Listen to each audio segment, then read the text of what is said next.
যে লক্ষ্য নিয়ে এ বুক পেতে দিয়েছিল, যার কারণে কোটি কোটি ছেলে মেয়ে সামনে দাঁড়িয়ে বন্দুকের সামনে দাঁড়িয়ে গেছিল, ভয় পায় না। এই যেহেতু পথ দেখিয়ে গেছে, সেই কারণে নতুন বাংলাদেশ পেলাম। নতুন বাংলাদেশ গড়ার দায়িত্ব এখন আমাদের। ছেলে মেয়ে বড় হবে, তারা স্কুলে পড়বে আবু সাঈদের কথা।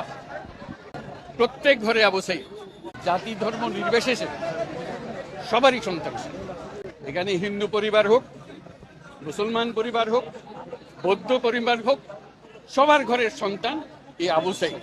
আপনারা খেয়াল রাখবেন যে কোথাও কোনো গোলযোগ যেন না হয়, কেউ ধর্ম নিয়ে কথাবার্তা না বলে, কারণ আমরা এই মাটিরই সন্তান, সবাই আবু সাঈদ।